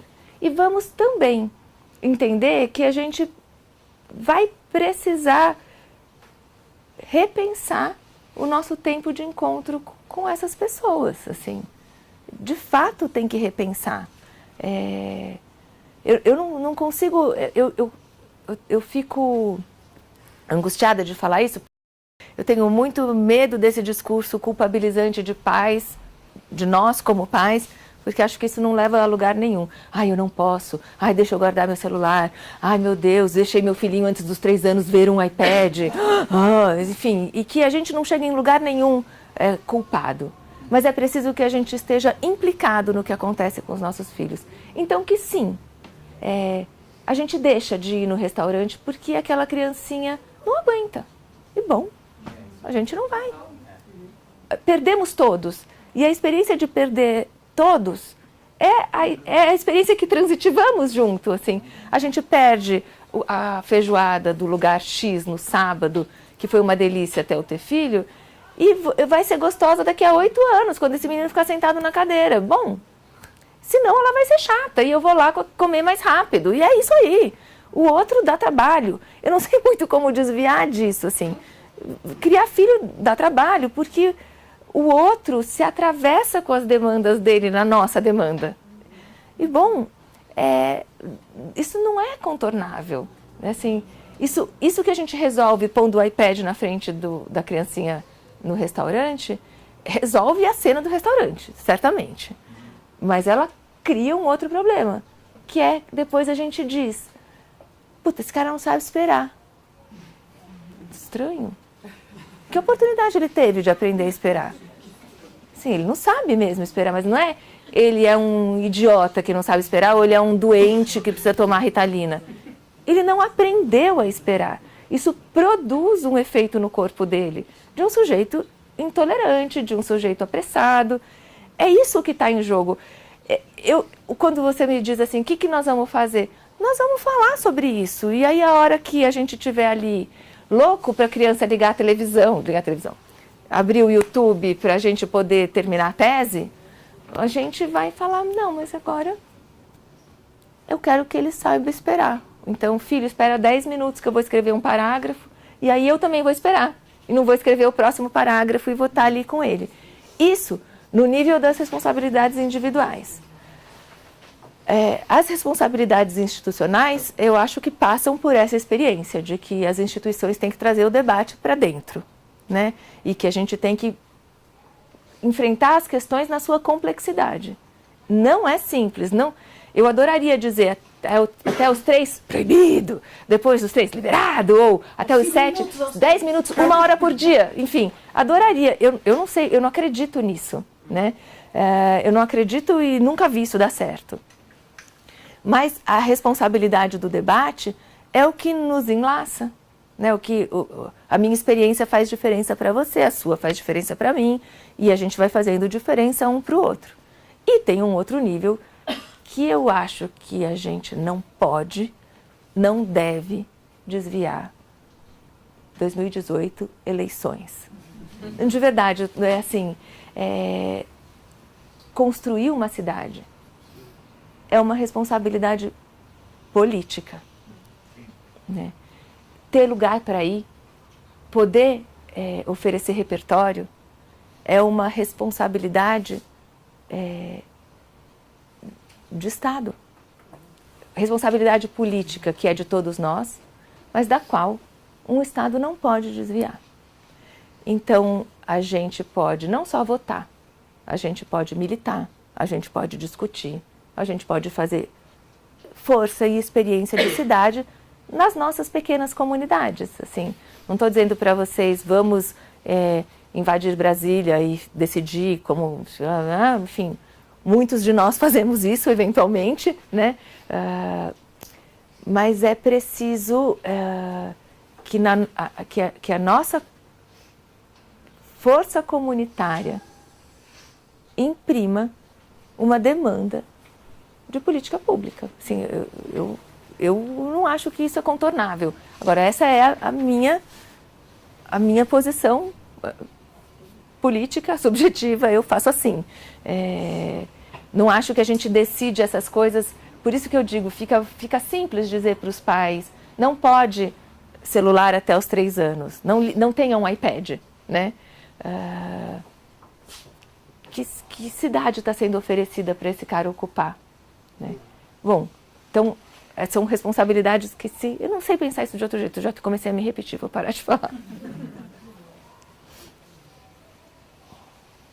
Dica. Nessa perspectiva que você falou de que educar dá trabalho, e como você estava construindo essa ideia de que como dá trabalho, você tem um substituto que aí acaba sendo uma tela, porque você não quer ter trabalho, porque você também não quer perder a feijoada. Uhum. Também tem uma lógica ali, além do trabalho, que é duas que eu gostaria de ouvir você falar, que é assim, a dificuldade de ver o filho sofrer e achar que sofrer como parte de ter que esperar é um sofrimento, aí chora, aí tem uma tensão. Uhum. E a parte de que nada pode dar errado para aquele indivíduo pequeno, que o fato dele viver experiências que deem errado e que gerem frustração, que gerem essa...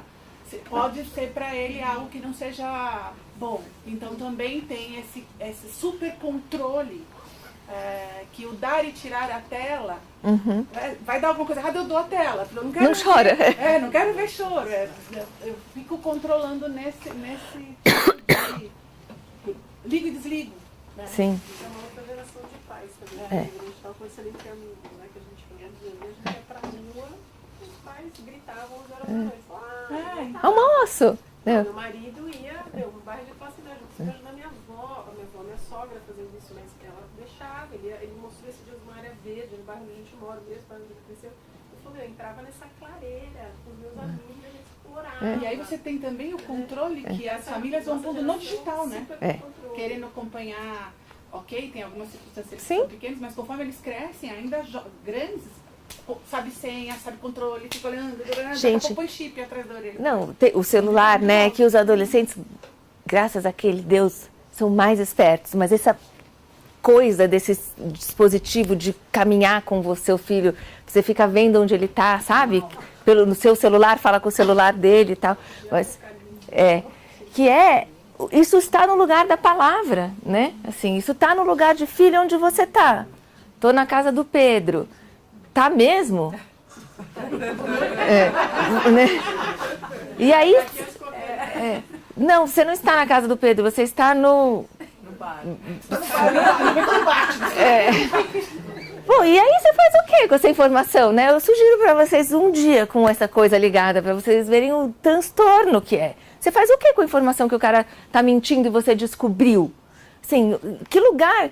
Aí o cara aprende a te dizer que vai ficar na casa do Pedro, vai na casa do Pedro, deixa o celular dele lá, ainda bem, e vai para outro lugar. E a gente tem essa ilusão de controle, né? Que é uma fantasia. Exatamente. A ilusão que vai controlar o filho, a emoção do filho. E que a gente saber faz segurança. né? Porque é o nosso argumento. Se eu souber, ele está seguro. E assim, é evidente que isso tem variações importantes, mas saber não é garantia de segurança, porque você pode até dizer isso você não vai fazer e eventualmente ele vai fazer. Vocês lembram quando morreu assassinada, aquela história horrorosa, uma menina que foi acampar com o namorado escondido dos pais, o pai dela até virou deputado.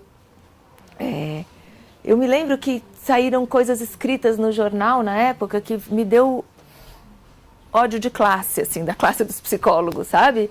Que era, também não há diálogo entre as famílias, as crianças não falam com os pais, os adolescentes não confiam.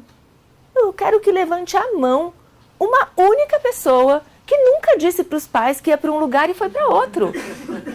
Assim, quem é essa pessoa? Quem é o adolescente que se faz adulto publicando sua vida para o pai e para a mãe?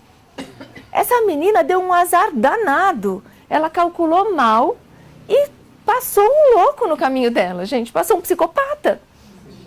A gente não está livre disso dentro das escolas. A gente não está livre disso dentro da nossa casa. Ela não estava livre disso no Embu. Então, tem essa ideia de controle, ela é a fantasia contemporânea de que o outro é absolutamente calculável, né? De que o outro, que você sabe onde você põe e que você sabe o melhor para o outro e que você vai decidir e que isso fica porque você tem que fazer diálogo, né? Então, isso por um lado. Por outro lado, com as crianças menores, a gente tem essa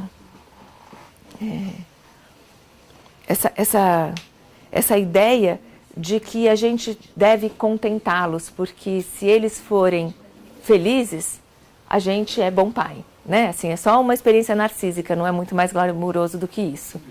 E quem nunca disse a frase, o que você quer do seu filho? Eu só quero que ele seja feliz, não é? A gente fala isso, eu só quero que ele seja feliz. Gente, ser feliz é uma tarefa simples para quem? Assim, e a demanda de responder aos próprios pais é uma tarefa que pode vir acompanhada e precedida pelo só? Sim, só quero que ele seja feliz. Isso não é uma tarefa simples, né?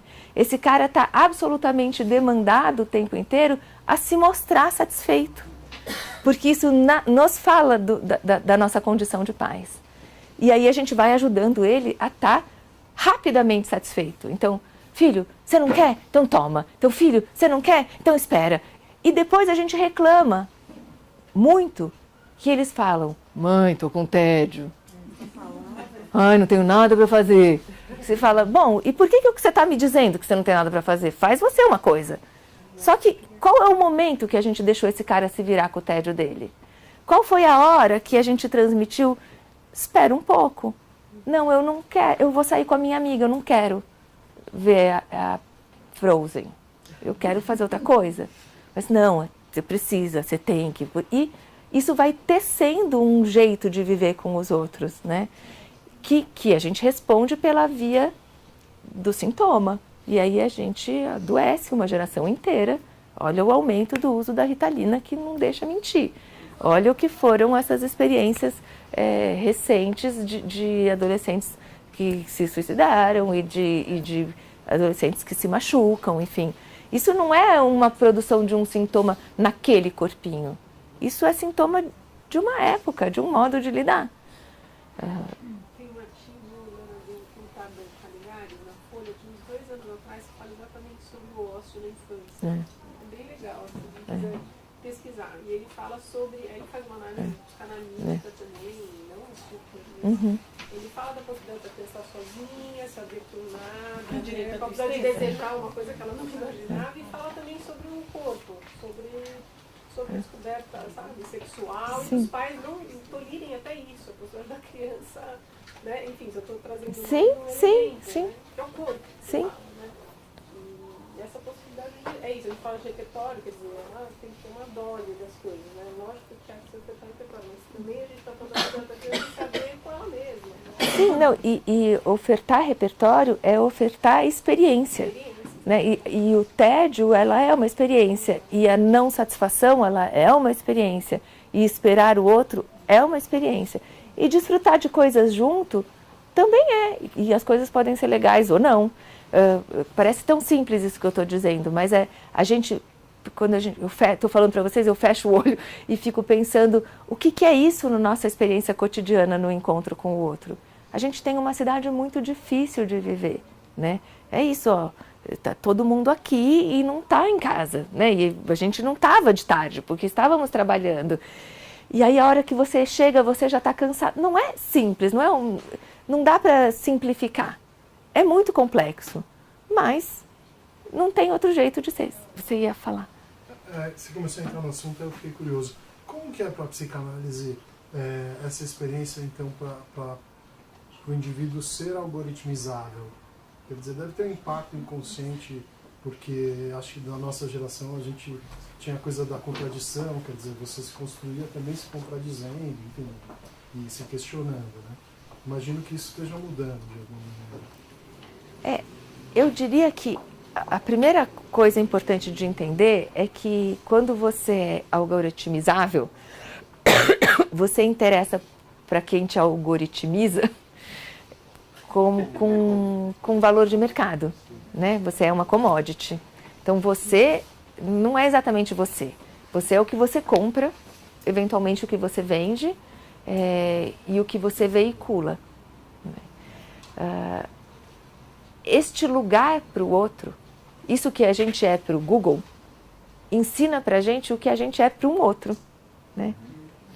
É isso que eu digo, o que é a gente cortar violentamente a experiência de transitivar. Por exemplo, para a gente lidar com o sofrimento, a gente tem 3 eixos importantes para entender como se trata de um sofrimento, né? Então, o sofrimento, ele precisa ser historicizado, ele precisa ter uma história. Então, me conta aí o que está te fazendo sofrer, né? Porque ele precisa ser transitivado, no sentido de, olha, você não sabe o que aconteceu, minha avó morreu. Puta, eu me lembro quando a minha avó morreu, né? Então, você tem a experiência que você compartilha e aí você tece um laço de comunidade, você tece um terreno comum. Então, o sofrimento, ele faz laço. Isso que a gente acha que ninguém pode sofrer, gente, o que acontecia com a gente quando a gente levava um pé na bunda? Suas amigas vinham em casa, quando seu pai era violento, chato, não deixava você ir na festa, o que acontecia? Sua comunidade de amigos te cercava. Para os nossos filhos não é diferente também. Assim, só na perspectiva do live a live, eu brinco que o Facebook e o Instagram são o nosso velho pão de açúcar, né? Lugar de gente feliz. Porque nessa perspectiva que você vai reiterando essa felicidade consumível, né? Meritocrática de quem venceu, só nesse lugar não tem sofrimento. Mas a experiência de sofrer, ela faz laço. Ela não é desagregadora. Nunca foi e nunca vai ser. Sim, sim. Então, como que um algoritmo... Que lugar isso tem para um algoritmo? Né? Nenhum. Né? Então, o que a gente vai pensando, né, é que a experiência de ser algoritmo, ela não faz comum. Ela não faz comunidade, ela não tece laço. Ela desconstrói. Fala aí, não. Vou só problematizar um pouquinho, Sim. porque às vezes ela tece laço também, né? Porque se você pensar aquelas campanhas, tipo, o meu primeiro assédio, que uma menina conta aquela pessoa e a outra se identifica e conta também. É verdade. Então, claro, não é do mesmo jeito do ao vivo, né? O que você está chamando de transitivar, a gente chama na ciência social de reconhecimento. Você reconhece Sim. o sofrimento, você reconhece o outro quando você sente o sofrimento, a dor do outro, né? Alguém fala para você, doeu assim, e você consegue imaginar essa dor, né? Eu não acho que contradiz, Elô, me ajuda a pensar aqui, porque no primeiro assédio, que foi uma campanha tão, uma campanha tão importante, o que faz eu falar da minha experiência é a sua, né? Então sou eu e você. Quando eu sou algoritmo, é como eu conto para o Google, YouTube, né? Assim, para esse outro que vai me vender uma coisa. É como se ali, depois do primeiro assédio, eu fosse vender um aplicativo de denúncia, né? Então, que isso vira mercado. Porque essa rede, para mim, essa experiência, ela é a rede que faz laço, né? E que permite coisas que não... Eu acho esse um ótimo exemplo, essa campanha, por exemplo. Ela é um excelente exemplo do que para que serve esse mundo. Assim, como a gente ganha com ele, porque a gente ganha muito, né? Essas meninas não falavam. Outro dia me perguntaram, vocês sabem que a Mattel, ela tem desenvolvido uma boneca, vocês sabem essa história? É uma boneca que manda informação sobre você para a Mattel. Então você está brincando. Ai, sabe o que aconteceu ontem? O vovô me bateu. Aí a informação chega na Mattel. Eles não fizeram isso para que isso fosse revelador do meu primeiro assédio, né? É porque como as criancinhas brincam e como a gente pode fazer um brinquedo mais brincável, mais comprável, mais... E isso encontrou este impedimento, que é... O que você vai fazer com a informação que vai chegar para você? Porque você passa a ser cúmplice, né? A hora que você sabe e o que você vai fazer com essa informação? Por isso que ela ainda não está no mercado. Mas é nesse sentido que acho que é a diferença, se a gente pensar essa boneca e a campanha que faz um falar com o outro, né? Quem é o outro que está ali, né?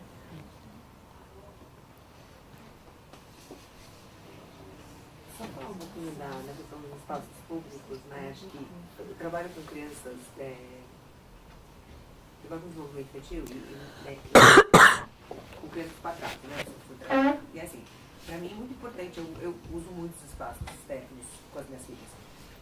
E eu vejo, eu atendo a comunidade mais carente, eu trabalho no espaço público, que não se usam os espaços públicos.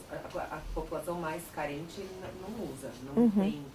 Eu trabalho com desenvolvimento também de crianças mais velhas e quando a gente pergunta para um pai, você vê, você faz uma avaliação, ela tem uma coordenação super importante, você pergunta, tem a menor noção de como é que a criança joga uma bola, só não joga uma bola. O pessoal não tem nem como responder perguntas que para mim são quanto que impacta na vida da família, né, da criança. E eu, desde porque, como eu trabalho com primeira infância ali, né, no desenvolvimento com atraso, eu falo, tem que levar para o parque, essa criança tem que andar descalço, essa criança tem que brincar no balanço. Eles não sabem como usar esses espaços públicos, assim, eles não, mas então, a gente está no Butantã, tem aqui do lado, já, né, parque. Você sente que aumentou, sei lá, o uso desses espaços públicos? A sensação que eu tenho é que continua sendo difícil, sim. Então, leva seu filho para um balanço. Porque não tem parque de... não tem. Tem perto, tem um parque de Vila Lobos, tem, sei lá, uma praça, tem isso. Eu acho que, sei lá, acho que como eu saio muito, eu uso muito os espaços, as praças, os parques. E eu vejo o quanto que você tem muito convívio, inclusive, com outras populações, né, fora da nossa bolha, assim, mesmo nos espaços públicos, né? Porque o público é aquela discussão do que a gente vai chamando de nosso, né? O que é o nosso? O que é a nossa praça? A nossa praça é para quem? A gente vai na praça, assim, se tiver rolezinho? A gente vai levar nossos filhos do shopping que tem rolezinho? Porque é uma discussão importante. Agora, o que eu entendo é que, assim, quando eu falo das responsabilidades institucionais, por exemplo, vou inventar uma história aqui para mim. Estou inventando que você trabalha num hospital público de uma região X da cidade. Eu sou fisioterapeuta, eu trabalho aqui e eu noto que as crianças não usam os espaços e que para o corpo delas funcionar, seria absolutamente importante que elas pudessem ir no balanço e andar descalças. Cadê o hospital que vai ajudar a gente a usar a praça? Porque isso é tão importante quanto ter um fisioterapeuta lá dentro. É tão importante quanto o pai saber que ele tem que levar ao filho dele. Por isso que eu digo, a gente não resolve no nível da responsabilidade individual. Fala para um pai de uma comunidade periférica da cidade que ele tem que ir para a rua. Por que ele não vai? Não é porque ele é bobo, né? É porque ele tem muito medo. Porque, de verdade, o menino estava indo para a escola e levou um tiro. E morreu com uniforme. Então, nessa hora, que é muito parecido do que a gente pode pensar com a responsabilidade da escola. Como a gente cuida do nosso entorno, como a gente ocupa o nosso bairro, como a gente diz para os nossos alunos, para as nossas crianças, que do muro para fora a vida, né? Assim, e que é preciso ir lá, e que a gente pode ir primeiro junto e que depois eles podem ir sozinhos. Mas eu trabalho bastante com população com deficiência há muitos anos, né? E eu acho que nunca foi tão difícil quanto tem sido agora. Quer dizer, a gente teve um período de avanço de algumas políticas importantes com a convenção, mas, gente, não precisa ir longe, olha para a calçada da cidade, assim quem pode? Então, onde está o cara que vai reclamar que precisa ter acesso para chegar na praça, né? Enfim, não sei se te respondo. Só fazer um comentário só que você colocou, que fiquei pensando, você falou de praça, né? Mas tem uma discussão também, pensando um pouco em que praças, em que bairros, e quanto essas populações se sentem convidadas a estar nesse espaço público, né? Porque a região central é uma região que tem o maior número de equipamentos culturais da cidade, né? Por metro quadrado, uma população absolutamente né? Centro, né? Já foi um grande centro e tal, né? Onde refugiados, né?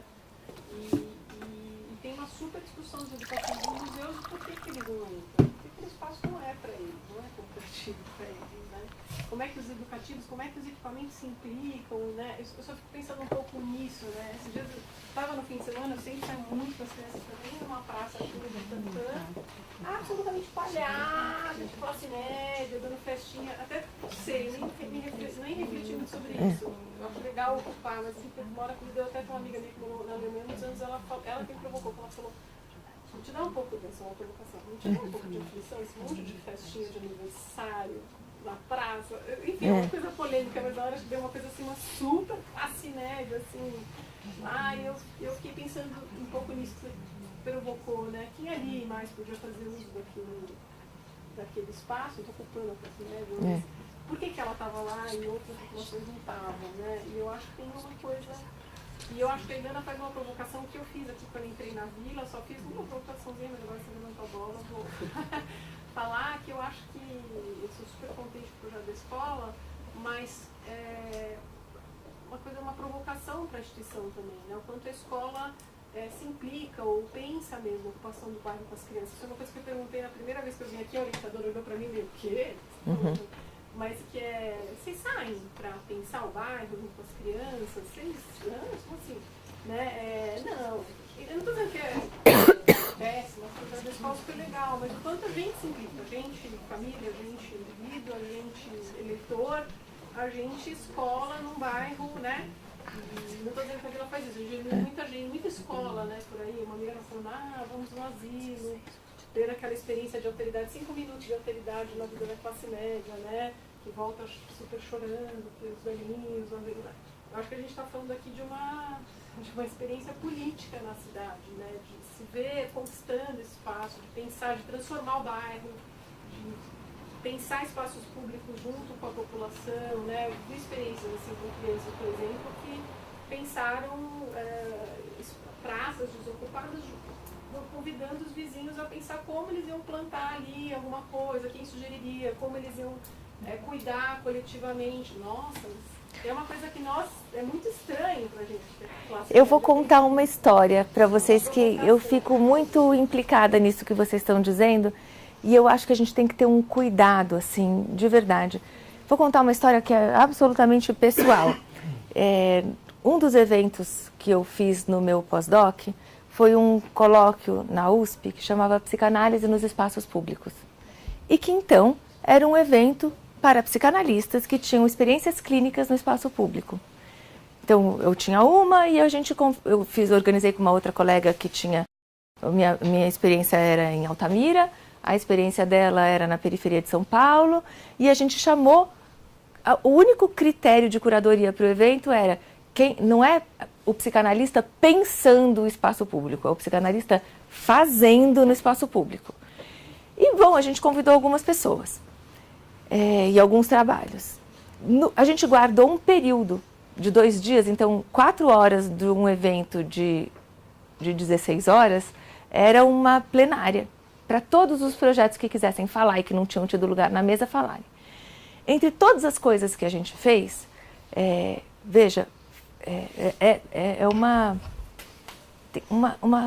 relativa novidade a psicanálise se dispor a isso, sem fazer, sem tomar isso como uma psicanálise em extensão, né? Mas como eu digo, a intenção da psicanálise é a sua extensão. Então, isto é clínica, não é porque não paga que não é clínica, não é porque está na rua que não é clínica, é a mesma clínica lá do meu consultório, né? Lá com os ribeirinhos, aqui com a população periférica, na Praça Roosevelt, enfim. E a gente chamou os psicanalistas para discutirem isso, porque para nós, assim, puta, como você está fazendo, né? Vamos lá, porque a gente teve essa dificuldade aqui. A maior crítica que a gente recebeu por que os movimentos sociais não estavam falando no evento. E de verdade, assim, a gente pode pensar, eles deveriam estar falando, mas será que tudo que a gente tem que fazer na mesma hora? Sabe assim, será que ocupar a praça é ocupar a praça com todas as populações? Ou se em algum momento a gente tem o tempo de execução da coisa, né? E acho que isso vale quando a gente faz as demandas para as instituições, considerando que há o tempo de que a gente tem que se dar o direito de fazer. Porque a minha resposta era assim, eu fiquei chateadíssima naquele dia. Eu fui embora para casa de verdade mal. De verdade, assim, eu falei, puta, eu achei que eu estava fazendo uma coisa e fiz outra. E depois, com o tempo, eu fui pensando, não, eu fiz uma coisa. Talvez um primeiro ato, né, que a gente pudesse falar aqui. E agora, bom, quando eu estava lá montando o meu projeto de intervenção, eu estava discutindo com os movimentos sociais ribeirinhos, né? Mas aqui era uma outra hora. E que isso precisa ter lugar. E que a gente vai precisar ir desdobrando o nosso ato. E essa ideia, eu acho tão legal isso que você fala, sabe?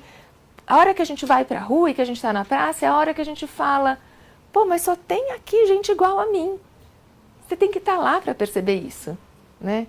E para poder pensar como eu faço para não. Mas se você não estiver na praça, você não pensa isso. Assim como a criança, quando estiver no bairro ou na cidade, ela não vai pensar uma outra coisa. Exatamente. Bom, Ilana. Deu?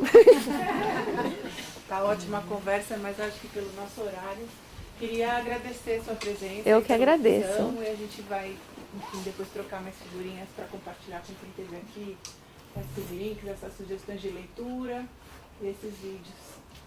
Agradeço a presença de vocês. E gente, muito obrigada. A gente já tem mais gente aqui vindo. Gente, obrigada, viu? Tchau, gente. Obrigada.